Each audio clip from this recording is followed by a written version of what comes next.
d'Afrique de l'Ouest, le Sénégal est peut-être le pays le plus impacté par les bouleversements écologiques qui affectent nos océans. Soumis à la colère d'une nature qui s'emballe, ce peuple des mers est face à un dilemme. Prendre le large ou résister. Pourquoi mourir en partant chercher du travail ailleurs? Là où il y a de l'eau, du soleil et la force pour travailler, il peut y avoir du développement. Des méandres du Saloum aux rives du lac Rose, armés de leur seul courage, des femmes et des hommes se battent pour protéger leur patrimoine. Ils sont les sentinelles du Sénégal.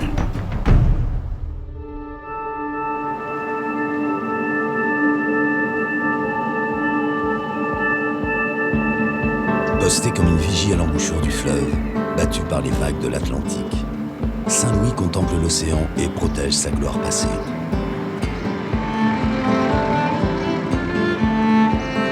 Le pont Fédère, construit à la fin du XIXe siècle, témoigne d'une époque où Saint-Louis régnait sur les colonies d'Afrique occidentale.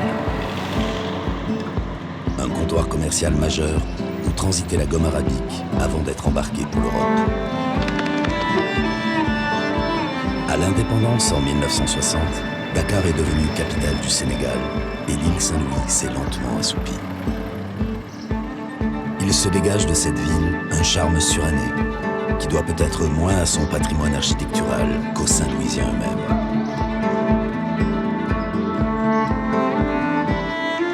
Tu mets de la graisse, de l'huile et tu nettoies. Meïssa Fall a 54 ans. Assisté de son fils Petit Jean, il est le réparateur de cycle de Saint-Louis. Il faut avoir l'amour de nettoyer une bicyclette. Ce qui est important, c'est avoir l'amour de ce que tu fais. C'est pour cela qu'il faut bien les caresser. Et en les caressant, on finit par les aimer. Oui. Il faut aimer ce que tu fais. C'est ça le métier. Oui. Oui. Meïssa Fall est mécanicien, et tellement plus que ça. Wolof est francophone, sculpteur et poète. Il est une figure incontournable de Saint-Louis. Je suis échoué dans cette île de Saint-Louis, ouais, d'une belle barque, ouais, qui est ma mère. Et ce beau capitaine qui est mon père, qui est réparateur de vélos comme son père, et qui m'a transmis ce métier dans cette île de Saint-Louis, où rien m'est entouré durant toute ma vie que les bicyclettes. Les jours où il n'y avait pas d'école, j'étais à l'atelier. Parce que j'étais très troublant et le vieux ne voulait pas que je vienne jouer avec les autres pour ne pas faire des dégâts. J'étais à côté de lui. Et après chaque réparation, il me donnait un chiffon, me disait « Meïssa, nettoie-moi cette bicyclette ». Et je nettoyais. Je faisais taf le nettoyage parce que il y avait mes amis qui étaient à côté et je voulais les rejoindre, jouer avec eux. Et je dis, papa, viens voir, c'est propre. Il vient, il dit, regarde la chaîne, le dérailleur, les pignons, les rayons, le moyeu. Toi aussi, Meïssa, mais nettoie-la bien. J'avais une haine envers l'objet que je nettoyais et je le transformais virtuellement dans ma tête parce que c'est lui qui m'empêchait d'aller jouer avec les autres. Et je le transformais en des oiseaux, des personnages. Le client se faisait rare parce que moi, quand je répare une mobilette, une bicyclette, je le fais de telle sorte qu'il ne va pas revenir de sitôt. Les jours passaient. Et il y a un adage qui dit, quand on n'a rien à faire, on fait de l'art. Et comme j'avais emmagasiné des images dans mon cerveau quand j'étais petit, je me suis dit, pourquoi ne pas rapporter ce qui était en moi quand j'étais gamin. Et c'est parti comme ça.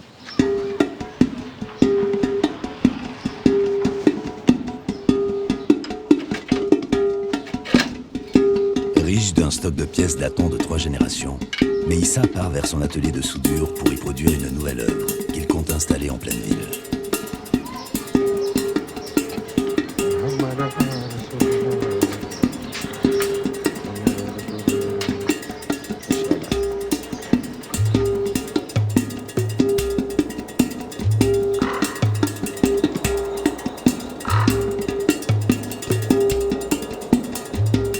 À Saint-Louis, il y a le fleuve, il y a la mer, il y a les bâtiments, il y a les personnes. Tout m'inspire à Saint-Louis.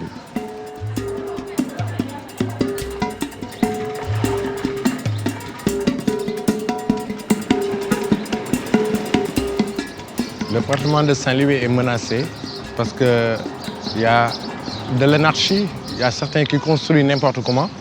Il y a beaucoup de maisons qu'on a abandonnées parce que leurs propriétaires sont maintenant à Dakar. Mais heureusement, il y a des rénovations comme la musée du photo qui est là, bien rénové. Oui, c'est très joli. Je les adore, ces briques rouges. Ils sont faits à Bopuchor. Il y avait une four là-bas où on faisait ces briques. On les transportait après par bateau, on les amenait ici pour construire ces belles maisons. Ça, c'est un exemple. Si on avait des maisons comme ça, bien rénovées comme celle-là, vous voyez, la ville retrouverait son lustre d'antan.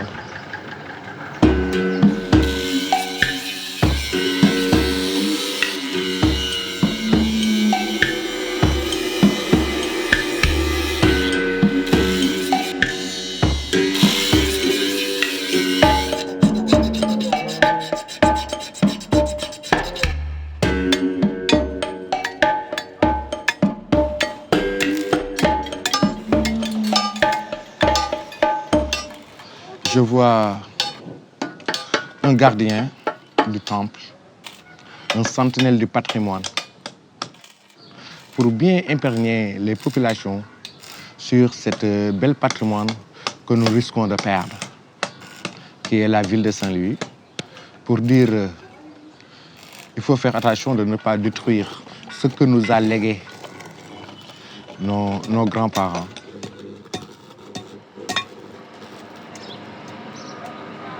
Saint-Louis-la-Belle a deux visages.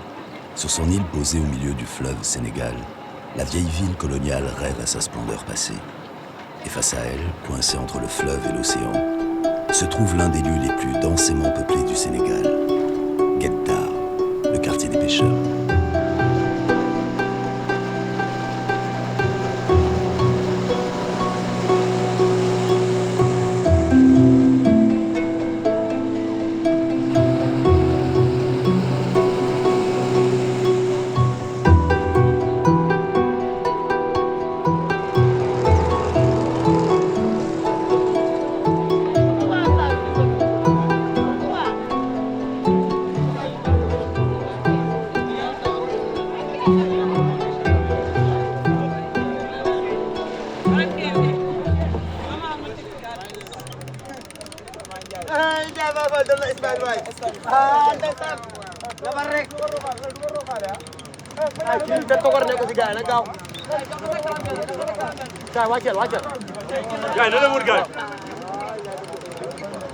Si t'as fini, descends.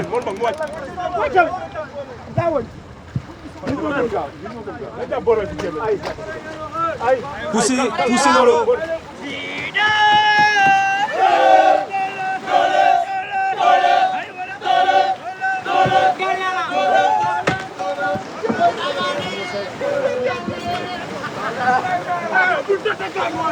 Il part vers la Mauritanie, cette pirogue-là.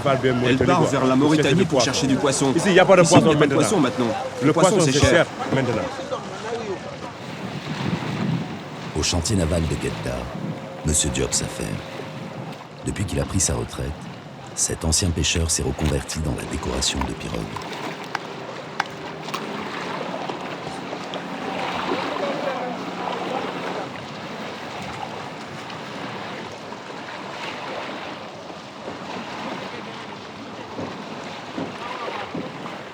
Tu as bientôt fini? Presque. Diop, écris le nom de ma mère. Maïmouna Haïdara. Maïmouna Haïdara, d'accord.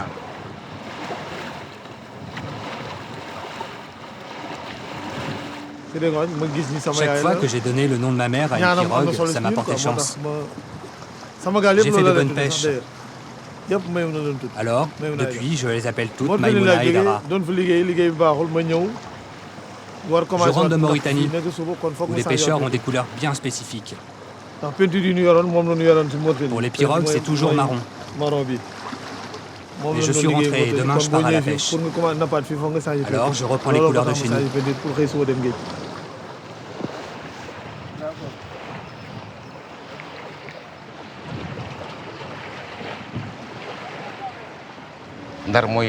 Chaque pirogue que vous verrez avec un motif comme ça, vous pouvez dire que ça provient de Saint-Louis. Le bleu à l'avant de la pirogue, ce sont les arcades du pont Faidherbe, qui est notre emblème.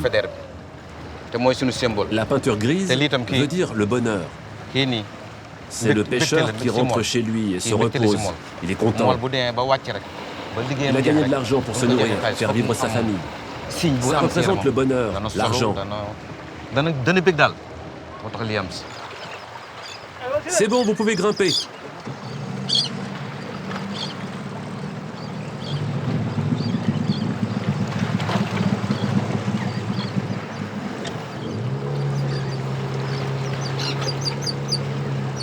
Quand j'ai fini de travailler, j'aime bien voir la réaction du propriétaire, savoir qu'il est content de mon œuvre. Ça me fait plaisir. Je sais que j'ai bien travaillé. Il y a beaucoup de motifs propres à Saint-Louis. Je continue à perpétuer cette tradition comme le faisaient nos ancêtres. Mais malheureusement, le travail a beaucoup diminué. Moi, je suis né ici. Et quand j'étais enfant, mon terrain de jeu, c'était le fleuve. Entre le fleuve et la mer, il y avait une grande distance. Il fallait marcher longtemps pour traverser Guet d'Ar. Mais aujourd'hui, la mer a fortement avancé et a tout ravagé. Et quand la mer détruit les maisons des pêcheurs, ils n'ont plus les moyens de me faire travailler.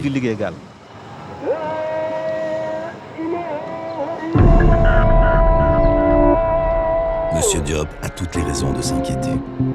Guet d'Ar et ses habitants sont gravement menacés par le réchauffement climatique et une inexorable montée du niveau de la mer.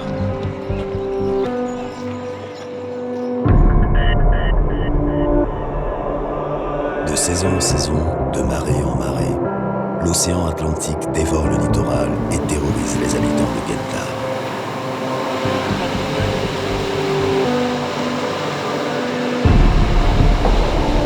Il y a 3 mois à peine, l'ogre a emporté des dizaines de maisons et laissé leurs habitants désemparés et sans abri. Chaque année, l'Atlantique se fait plus vorace. Et face à l'océan, les efforts des hommes pour sauver ce qui peut l'être sont insignifiants.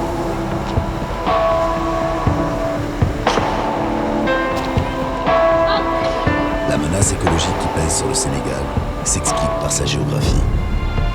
Situé en plein cœur de l'Afrique de l'Ouest, le Sénégal couvre une surface d'environ 200 000 km², moins de la moitié de la superficie de la France.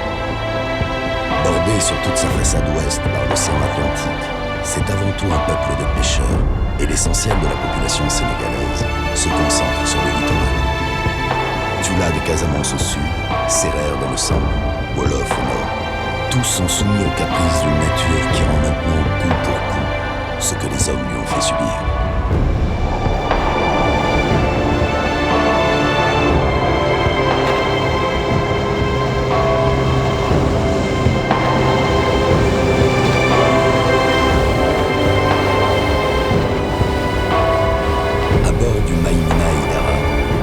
Et son fils partent comme chaque jour remonter leur filet.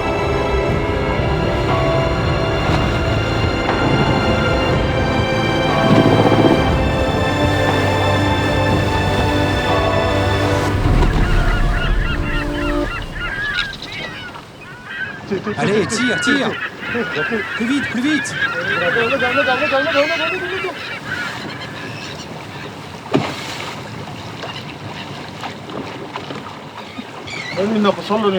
Nous sommes en train de pêcher de la sole. La sole, c'est presque tout ce qu'il y a en ce moment. Mais la pêche n'est pas bonne. On aurait dû sortir plus de poissons que ça. Moi, je pêche depuis 1982. Et mon fils, il est pratiquement né sur la mer. Le travail est dur et il y a beaucoup d'accidents. Pas facile de travailler ici. La mer devient de plus en plus violente.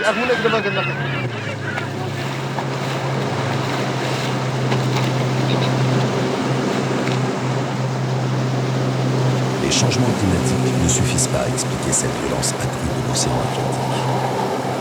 La Langue de Barbarie, ce long banc de sable sur lequel est établi Guet d'Ar, se prolongeait autrefois sur plusieurs dizaines de kilomètres au sud et constituait un rempart contre l'océan. Mais en 2003, pour protéger la ville de Saint-Louis d'une crue du fleuve Sénégal, Les autorités ont creusé une brèche de 4 mètres dans le banc de sable et, sans le vouloir, ouvert la boîte de Pandore. La brèche mesure aujourd'hui 7 km et s'accroît de jour en jour. Un désastre écologique qui condamne à long terme le village de Paplamine situé juste en face. Le même raz-de-marée qui a emporté une partie de Guet-Dar a aussi dévasté sa maison. Depuis, Pape et les 22 personnes qui dépendent de lui campent dans son jardin.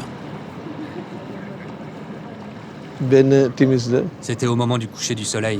Une vague est venue et a détruit le mur, envahi la maison, détruit les chambres.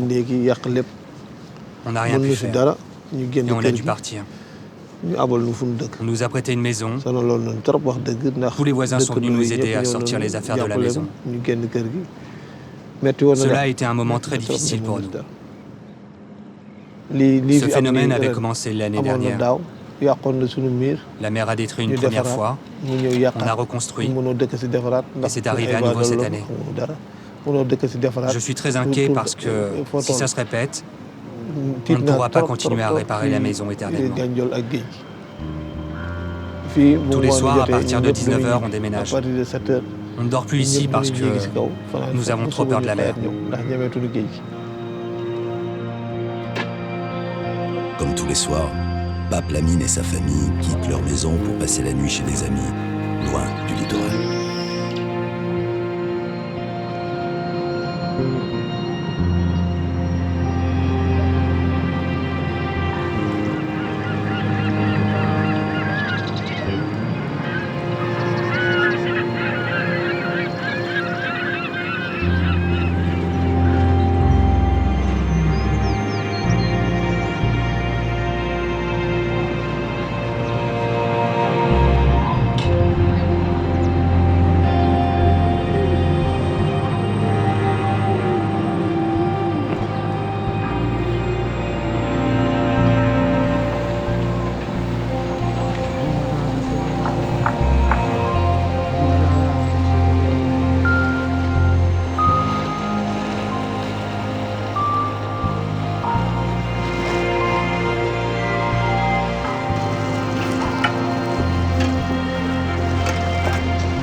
Bismillahirrahmanirrahim.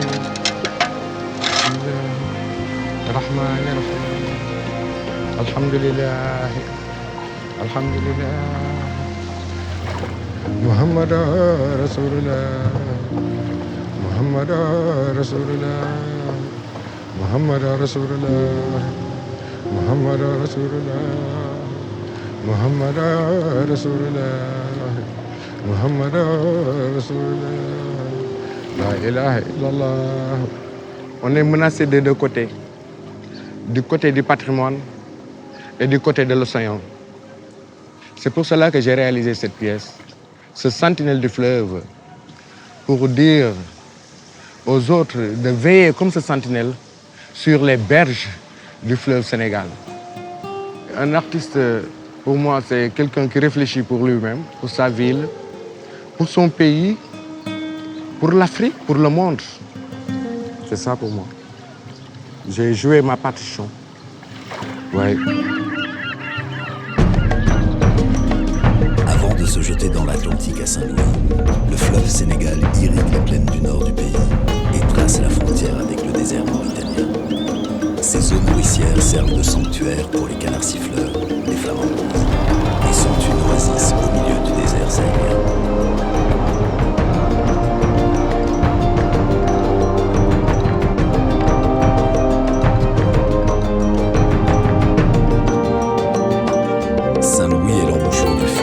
Marque la limite septentrionale de la Grande Côte. Sur 150 km de littoral se répètent les mêmes problématiques d'érosion côtière et de surpêche. À l'autre bout se trouve la ville de Dakar et la presqu'île du Cap-Vert, une agglomération de 3 millions d'habitants. Autant de bouches qu'il faut nourrir, grâce aux hommes et femmes de Kayar, le plus grand port de pêche artisanale du Sénégal.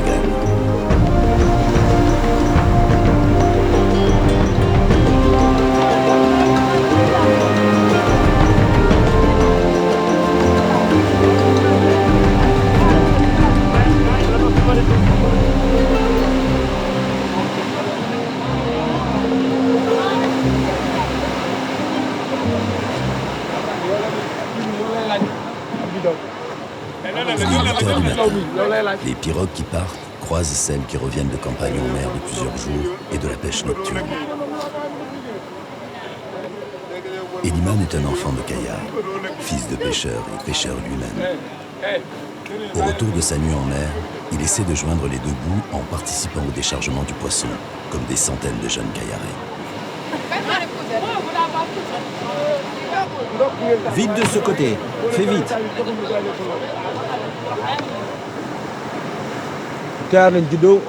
J'aime cette mer où j'ai passé toute mon enfance. On jouait tout le temps sur la plage, c'était notre aire de jeu. Quand les pirogues revenaient, elles étaient pleines de poissons.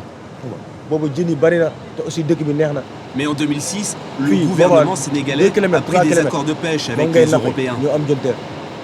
Les gros chalutiers sont venus pêcher ici et ils ont tout raflé. Avant, on partait pêcher à 2 ou 3 km du bord. Maintenant, il faut aller beaucoup plus loin et il n'y a plus de poissons. Et puis la population ici a beaucoup augmenté. Avant, il y avait 200 à 300 pirogues. Maintenant, il y en a 6000 à Kayar. Tout est devenu plus cher, plus rare, plus difficile. Et les jeunes ont commencé à immigrer. Nous, on est allés du côté de Saint-Louis, où il y avait une pirogue en partance. On l'a pris, mais on a eu une avarie au large de la Mauritanie. On a débarqué là-bas et on est rentré à la maison. Puis j'ai fait une seconde tentative. Et là, on a réussi à aller jusqu'à Tenerife. Les Espagnols nous ont mis dans des centres, mais on a été rapatriés par le gouvernement du Sénégal. Moi, si je peux émigrer à nouveau, je vais le refaire. Parce que ça fait 28 ans que je pêche et je n'arrive pas à gagner ma vie décemment.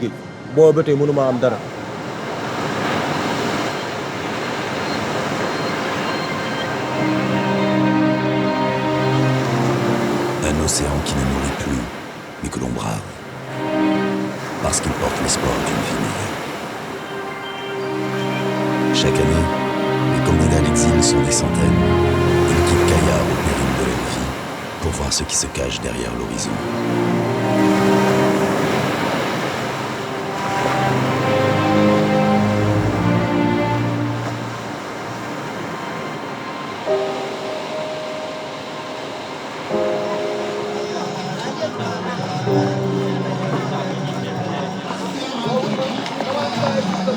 Les périodes de célébration comme le Ramadan mettent une pression financière supplémentaire sur les Kayarais.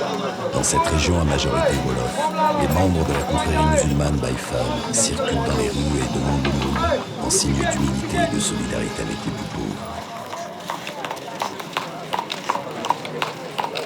Ce culte proche du soufisme prône le désintérêt pour toute possession matérielle. Une cérémonie Baye Fall est organisée chaque jeudi chez Eliman. Bonjour tout le monde, ça va? Abdoulaye. Galgou. Ça va mon frère? Ah, vous êtes déjà habillé? La mer aujourd'hui n'était pas terrible. Il n'y avait pas de poisson. Bon, je vais me préparer pour la cérémonie.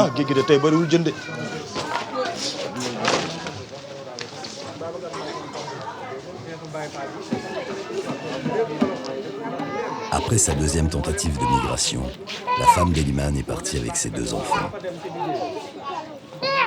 Il trouve réconfort dans sa famille et la solidarité de sa confrérie Baye Fall. Mamcher, où est ton costume noir et blanc? Allez, porte ça. Mamcher a un chapelet. Allez, tape le tam-tam. Pas tous à la fois. Doucement, doucement.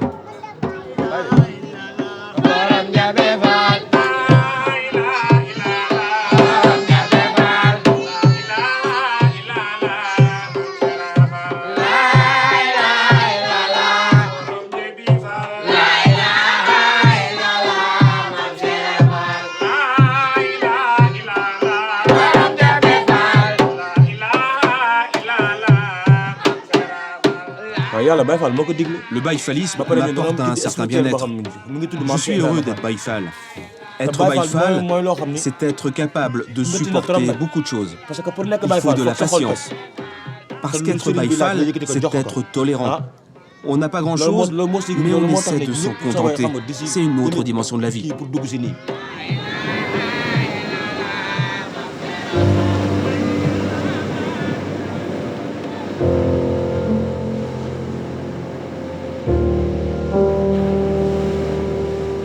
Tenir et rester au Sénégal, ou partir pour tenter de forcer le destin.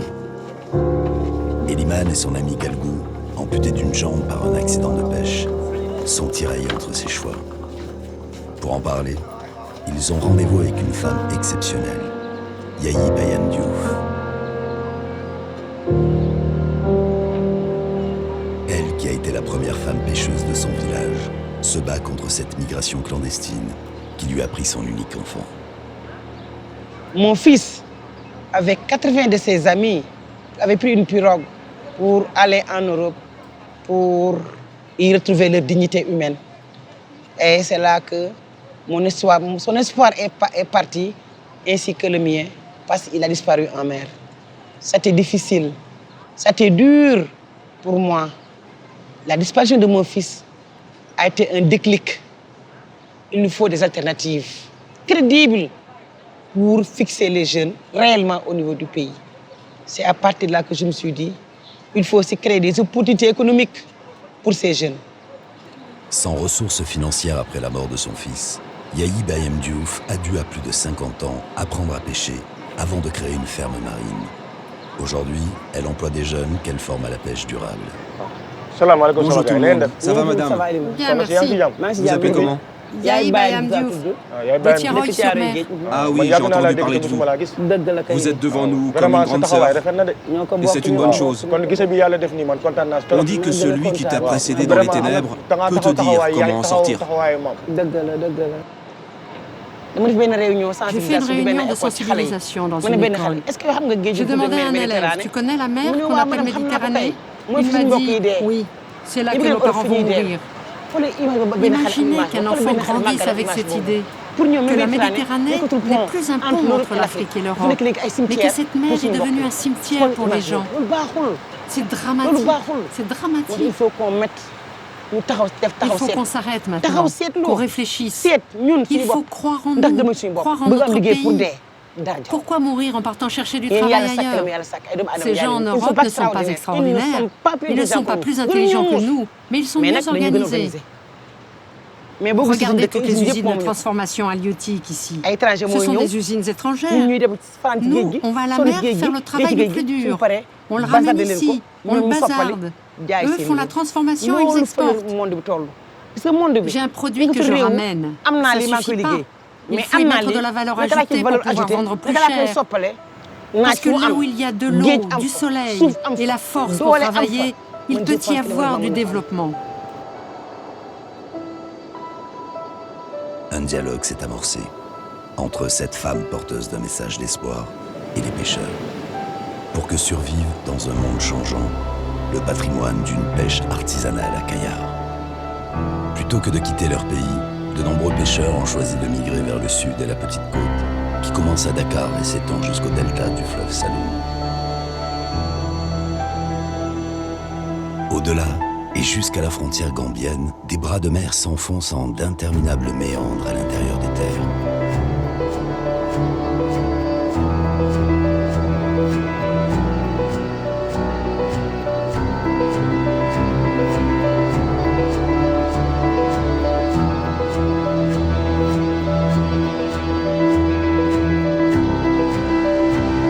La région du Siné Saloum couvre 180 000 hectares de terre, d'eau fragmentée en des milliers d'îles sablonneuses.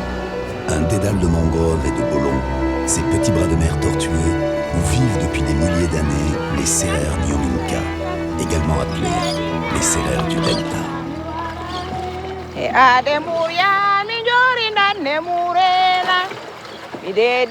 Mariama a passé toute sa vie dans le delta. Chaque jour, elle et son groupe d'amis attendent la marée basse pour aller récolter les huîtres dont elles tirent leurs revenus.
Pour récolter les huîtres, on fait doucement, doucement, puisqu'elles sont tellement tranchantes pour ne pas se faire couper les doigts. Au début, on prenait toute la branche qu'on coupait, et quand tu coupes la branche, bon, il n'y aura plus d'huîtres qui vont se reproduire. Et maintenant, on prend un couteau, puis on les enlève tout doucement. Il faut que nos enfants, nos petits-enfants, comme nos mamans ont fait, et que nous sommes en train de le faire, qu'ils continuent de trouver leur économie ici. Mais si on dévaste tout, qu'est-ce qu'ils vont trouver là? Donc on est obligé de préserver ça.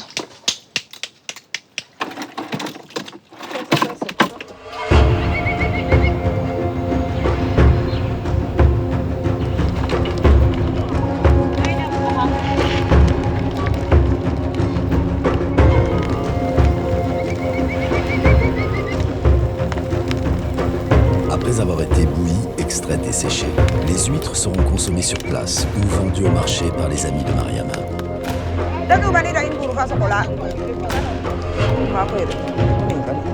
Depuis des millénaires, le coquillage est au cœur de la culture sérère. Leur consommation par des dizaines de générations consécutives et l'état de coquille que ces habitudes alimentaires ont produites en sont arrivés à transformer le paysage du delta du Saloum.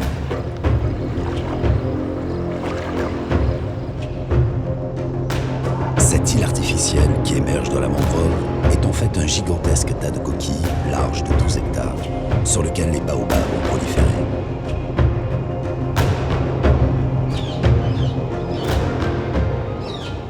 Les amas coquillés comme celui-ci servaient jusqu'au siècle dernier de sépulture chez les Sérères. Mariama vient régulièrement s'y recueillir. Cette île est là depuis des milliers d'années. C'est un lieu très important dans la culture sérère.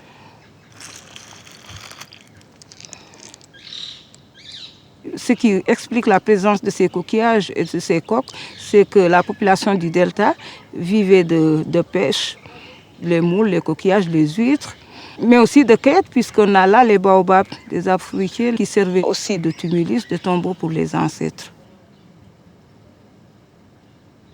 On y mettait tout ce qu'ils possédaient, on les enterrait avec tous leurs biens. Par exemple, on retrouve des bracelets, les poteries et même des ossements, on en retrouve quelquefois.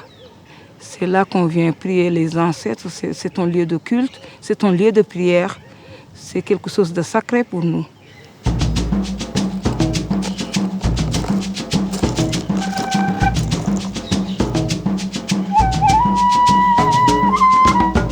Mariama, ses prières terminées, se hâte de rentrer chez elle dans le village de Bambougar.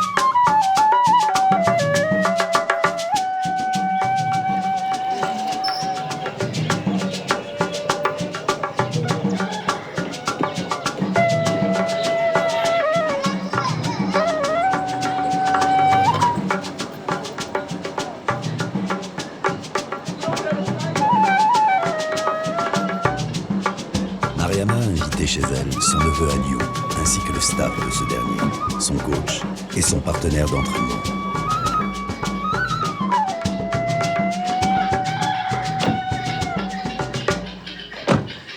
Aliou, qui est agriculteur le reste de l'année, exerce pendant la saison sèche le métier de lutteur. Lui et son équipe sillonnent la région de combat en combat et se font héberger là où ils le peuvent.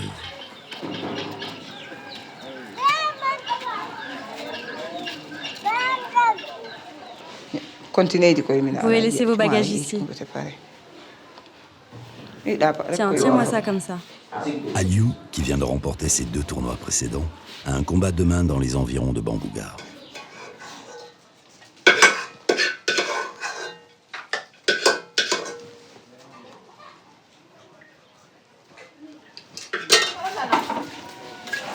c'est prêt. Je vais mettre ça là. Mariama est une femme mariée, mais elle a choisi de vivre seule avec ses enfants et ses petits-enfants. Une situation inhabituelle dans la culture sérère, où les hommes fréquemment polygames sont traditionnellement chefs de famille. Laisse les yeux devant les adultes hein, et ne fais pas le boire. Mange proprement. Mon mari et ses 2 femmes vivent dans leur grande maison. Moi, je vis dans ma maison. Je suis une femme spéciale puisque bon, je suis soumise, mais pas trop. Hein. Comment tu te sens pour le combat de demain? En pleine forme. Là, si Dieu le veut. J'ai fait tout ce que je devais faire. Tu comptes t'entraîner le jour du match? Oui, demain je vais m'entraîner avant le match. Il faut travailler la musculation. Sinon je risque de faire des faux pas. Des petites erreurs qui peuvent arriver si tu n'es pas chaud.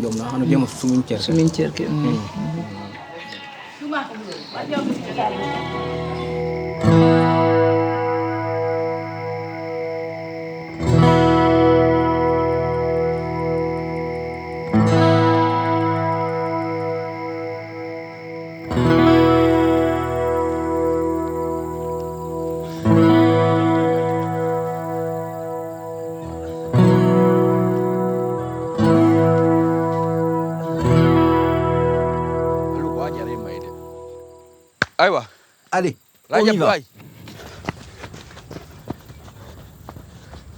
Allez. Restez bien sur la ligne. Bon, on finit les étirements, le travail d'endurance, et puis on passe au contact.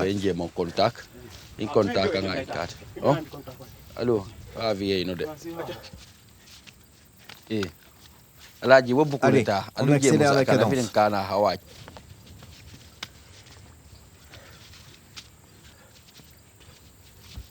Alou.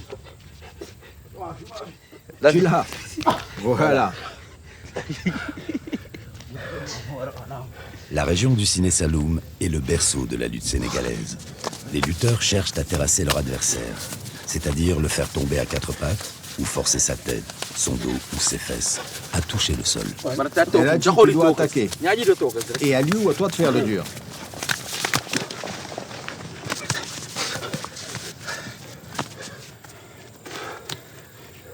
Dans la lutte traditionnelle, les coups sont interdits. La puissance, le poids et l'endurance, seuls, finissent par départager les combattants.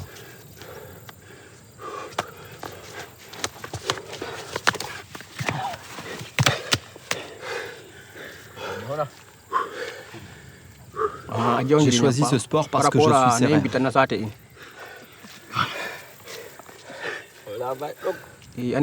La lutte, c'est vraiment notre tradition. C'est pour ça que je m'y suis mis et j'ai réussi. C'est important pour moi, parce que je suis père de famille. Tu gagnes des sacs de riz, de l'argent. Je ramène tout ça à la maison pour aider ma famille. Moi, je veux être un grand champion. Et je pense que j'ai la taille et la force pour ça. Pour devenir un roi des arènes. Passer à la lutte professionnelle avec frappe, c'est ça mon rêve.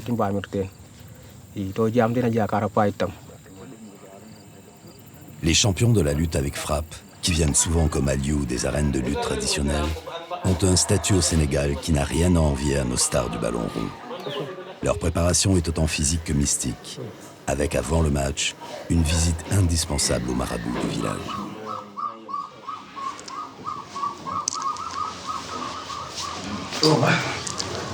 Bonjour. Bonjour.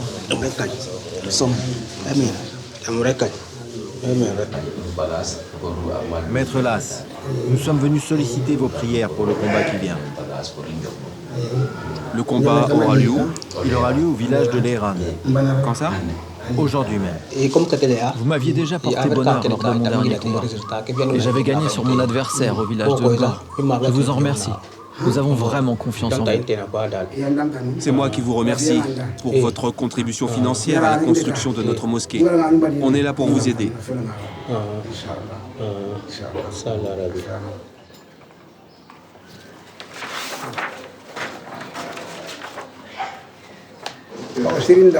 Un marabout, c'est quelqu'un qui aide les gens à l'aide des sourates du Coran. Aliou ne peut pas aller se battre comme ça. Il doit être protégé du mauvais sort. Je vais faire des prières, lui donner de l'eau purifiée avec le Coran et ça va l'aider. Je vais aussi lui donner des gris-gris qui vont augmenter sa force. Le marabout a inscrit des sourates et le nom des anges de l'islam, puis replié le papier pour confectionner un gris-gris, un talisman.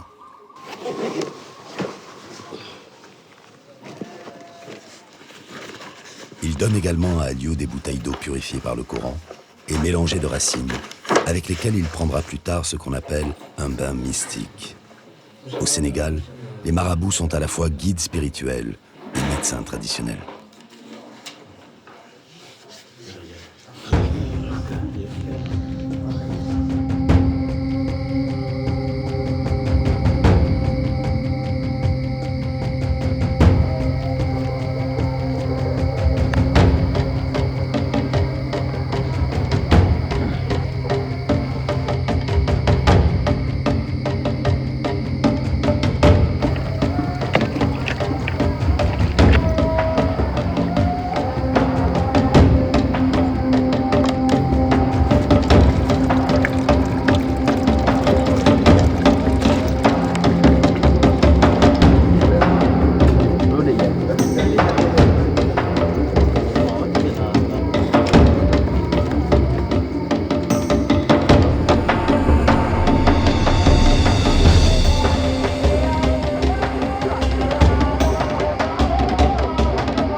Les hommes sont venus montrer leur vaillance, encouragés par les élégantes des alentours et la litanie de la griotte qui chante leur louange. Les combats ont commencé vers minuit. Ils se poursuivront jusqu'à la finale, vers 3h du matin. Aliou, parce qu'il a gagné ses 2 précédents trophées, est déjà qualifié pour les quarts de finale de sa catégorie, les poids lourds. Le vainqueur du tournoi ce soir gagnera 2 vaches, le meilleur des comptes épargne pour un agriculteur.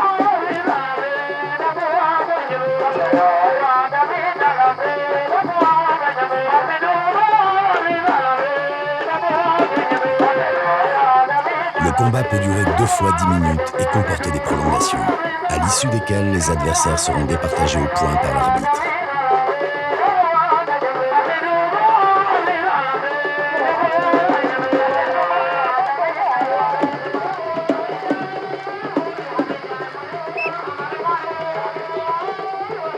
L'adversaire d'Aliou vient de l'aveugler, une faute qui va lui coûter la victoire à la fin du temps réglementaire.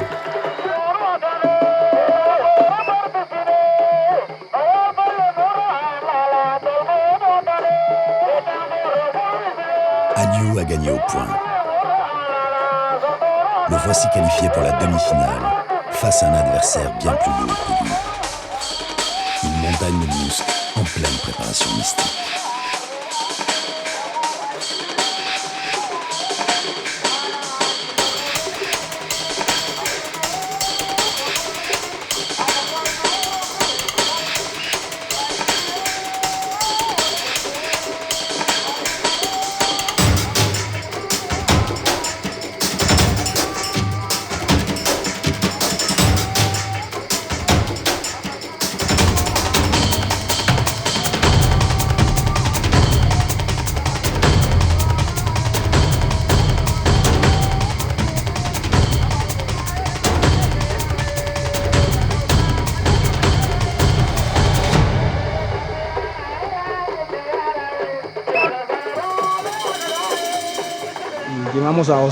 J'ai poussé de toutes mes forces, mais il m'a pris à contre-pied. Il m'a fait basculer grâce à son poids et je suis tombé. C'est sûr que ça fait un peu de mal de perdre, mais c'est la loi du sport. Il faut un gagnant et un perdant. Je vais continuer à m'entraîner. Et je vais continuer la lutte.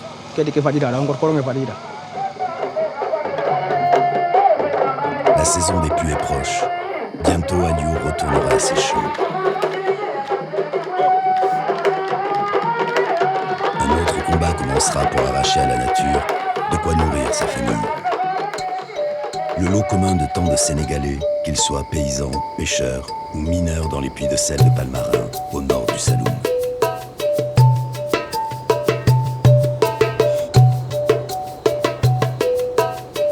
Leurs couleurs changeantes sont le fait de cyanobactéries, des organismes microscopiques qui fabriquent un pigment pour survivre à la présence de sel.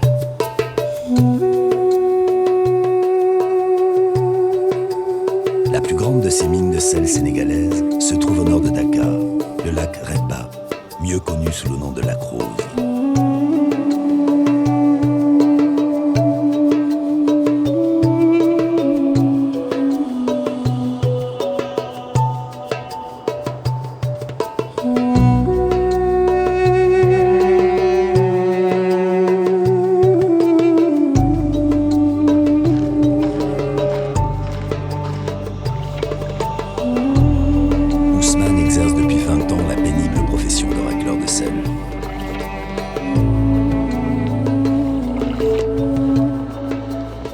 Chaque jour, il va sur le lac charger sa barque, pendant que sa femme, assistée d'une amie, décharge celle qu'il a remplie la veille.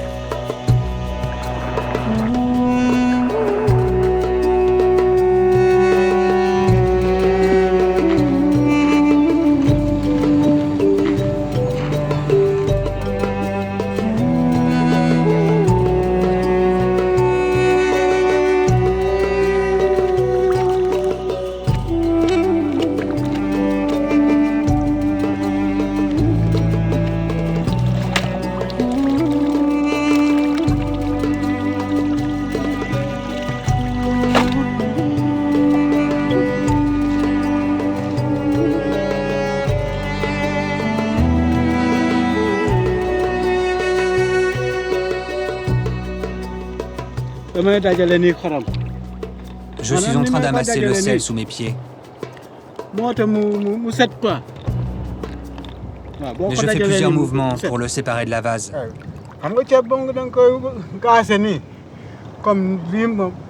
Plus je fais de mouvements, et plus le sel est blanc.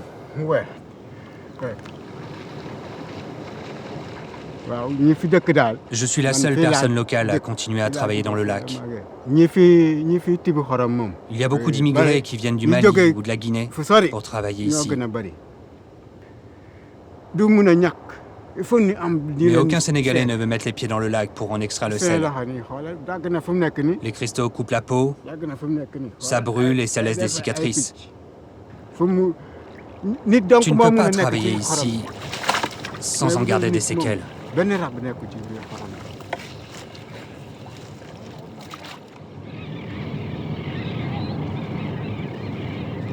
La journée s'écoule, interminable, sous la morsure du soleil. Ousmane ne s'arrêtera pas avant d'avoir rempli la barque jusqu'à la limite de la ligne de flottaison.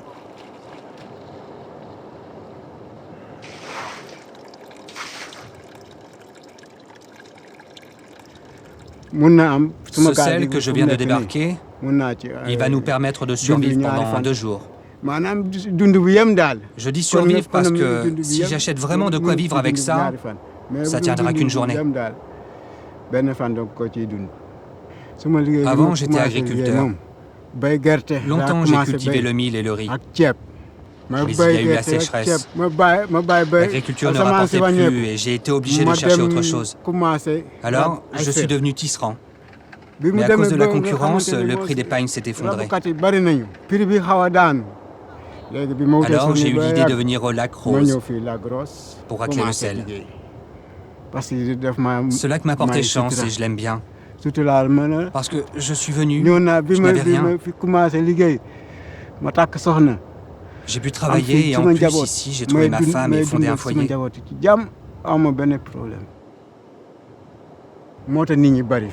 J'ai fait beaucoup de choses autrefois qui n'ont pas forcément bien marché. Mais cet endroit, ici, il me permet de gagner ma vie. Ousmane rentre chez lui, retrouver sa femme et son foyer. Dès demain, il reprendra inlassablement ce que les autres nomment un travail de forçat, et lui, simplement son gagne-pain. Une leçon de résilience et de courage donnée chaque jour par le dernier acteur de scène sénégalais du lac Rose. Dans un monde en plein bouleversement, Ousmane et toutes les sentinelles de l'eau résistent et se battent pour faire survivre leur patrimoine.